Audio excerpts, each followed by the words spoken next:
Hello, I'm Howard Chansky. I'm the chairman of the Department of Orthopaedics and Sports Medicine at the University of Washington. I'm going to discuss the 5 hospitals that comprise our residency, and I'm going to start with the University of Washington Medical Center. The University of Washington Medical Center is a tertiary and quaternary care medical center that cares for patients with complex orthopedic problems from the entire 5-state WWAMI region. The University of Washington Medical Center has several orthopedic subspecialty services. This includes upper extremity and hand surgery, spine surgery, sports surgery, total joint surgery, and orthopedic oncology. We have a beautiful new sports medicine facility located within Husky Stadium, which is situated across the street from the medical center. This facility gives our residents the opportunity to care for high-performance athletes from around the region, as well as for the Husky intercollegiate athletes. Located several miles north of the main University of Washington campus is Northwest Hospital. Northwest Hospital happens to be situated in a very beautiful park-like setting. Northwest Hospital is where our residents gain most of their training in complex adult reconstructive surgery. We also care for general orthopedic trauma at Northwest Hospital, and we have a busy shoulder, elbow, and hand surgery program there. The residents have the opportunity to work with academic surgeons in a private practice-like setting at Northwest Hospital.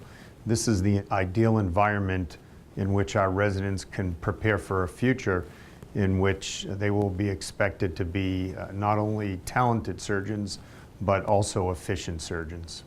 We are fortunate to have one of the busiest VA programs at a Veterans Administration hospital in the nation.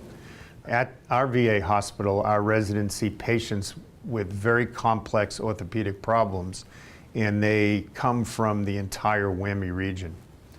The nice thing about the VA is that in a very supportive environment of graduated independence, our residents learn to become confident, independent surgeons. I know at the end of their R5 or chief year, to a person, every one of our residents after their VA experience is ready to go out and practice general orthopedics at a very high level. We are fortunate to have a world-renowned children's hospital as part of our training program. Seattle Children's Hospital is located several miles from the main University of Washington campus. It is also comprised of world-renowned faculty that care for a wide range of complex pediatric orthopedic problems. While our residents obtain some of their pediatric trauma training at Harborview, the vast bulk of their pediatric orthopedic training takes place at Seattle Children's Hospital. Last but not least, Harborview Medical Center is a world-renowned trauma center and is the location where our residents get unparalleled training in orthopedic trauma surgery. Harborview is served by Airlift Northwest, and as the only level 1 trauma center serving a quarter of the landmass of the United States, it happens to be an incredibly busy, world-renowned trauma center. Most orthopedic trauma centers are built around a model of general orthopedic trauma surgeons. Due to the extreme complexity of the patients that are served by Harborview, we've elected to use a model with subspecialty trauma surgeons. The services we have at Harborview include a spine trauma service, a foot and ankle service, a hand service, an amputation service, and a pelvic and acetabular service. Of course, the foundation of care at Harborview is provided by our general orthopedic trauma service. Thus, while our residents are challenged and work extremely hard during their Harborview rotation, their experience there is unparalleled at any other trauma center in the country. On a monthly basis, the program director, Dr. Doug Hanel, and myself will meet with the residents to inquire as to what's going well and perhaps what might not be going well. The residents know that we take that feedback very seriously and typically address their concerns in a timely fashion. In fitting with the progressive technology in the Seattle region, our residents are supported by an IT staff that works within our department. We have a digital curriculum committee that meets on a monthly basis to ensure that our residents always have up-to-date teaching materials. All of our residents are provided with an iPad at the beginning of our residency, and this iPad is loaded with every digital textbook that we feel the residents need during the course of their residency. When I had initially come out here, I had anticipated heading back to the East Coast in a year, but the incredible educational and academic environment at the University of Washington, in addition to all the natural beauty, made that impossible for me to do. One of the great things about Seattle is that if you head east for several hours, you're in high desert. If you travel 45 minutes, you can have great skiing. And if you head west across the Sound, you're actually in the only temperate rainforest. The university has not only allowed me to practice clinical medicine at a very high level, but has also allowed me to pursue my scientific interests and given me the opportunity to educate wonderful residents over the past 24 years.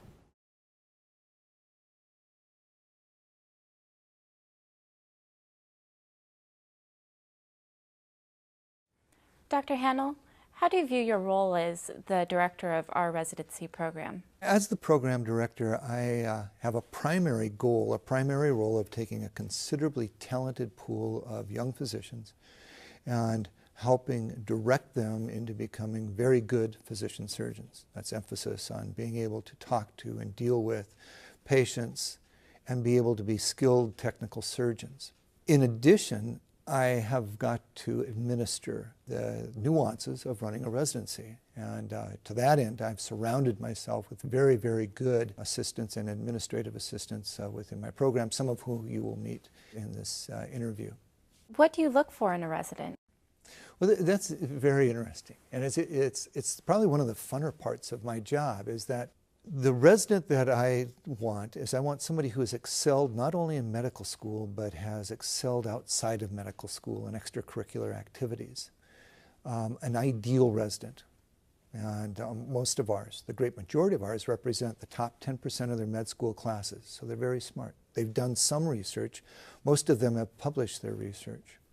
But more importantly, all of them have participated in some sort of activity, a team activity, either as a team sport or belonging to an organization that required them to be team players.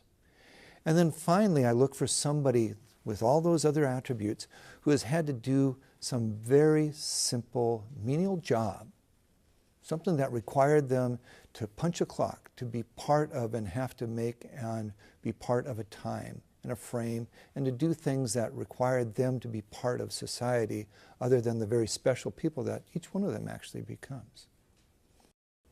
What are the unique aspects of Harborview Medical Center? There's some things that are very unique and obvious and some things that are very unique and not so obvious. Harborview is a county hospital. King County owns the hospital, and a board of directors appointed by King County Council is responsible for oversight of Harborview, but the Harborview is run by University of Washington faculty and staff. So it has a facility by the county, but all of the medical care is directed by the University of Washington staff. It's also unique in that a lot of people come to work at Harborview because it's Harborview. They've heard of it growing up. It's on the news every night for various trauma activities that are going on. And most of the people, even in relatively low positions, clerks and staffers and porters, they want to be there. They're not just coming there because it's a job. Dr. Henley, tell me about your role at Harborview. Harborview serves a unique role in the Pacific Northwest. It's really the only level 1 trauma center in a 5-state area, and therefore serves close to a quarter of the landmass of the U.S. We receive about 6,000 trauma admissions a year, of which the vast majority are blunt. meaning that most are vehicular or not involving knives and guns, that's penetrating trauma. Approximately half of those patients sent to us are sent from a referring hospital, and nearly half of the patients come via an airlift, either rotary, meaning a helicopter, or fixed wing. Angela, what's the application process for the UW Orthopedic Residency Program? We participate in ARIS and the NRMP match, and we do require a supplemental recommendation form, and that is mailed directly to our department. And that can either be by the 3 letter writers or by other faculty members. When are interviews scheduled? We send out the invitations the first week in December, and the interviews themselves are on 2 Saturdays in January. And the interviews consist of, we have Dr. Hanel, our program director, and his wife Peggy have the candidates over to their houseboat for an informal gathering the Friday night prior to the interviews. And then the interview day, the candidates have 4 15-minute interviews, one with the chair, one with the program director, and then there's 2 panel interviews that consist of residents and faculty members. And then they go to dinner that night with all of the residents. And so it kind of gives the candidates an opportunity to get all of their questions answered in either the informal or a formal setting to find out if it's a good fit for them. So what makes our residency program stand out? We have world-class teaching faculty as well as research faculty. And I am a little biased, but I think we have the best residents in the country.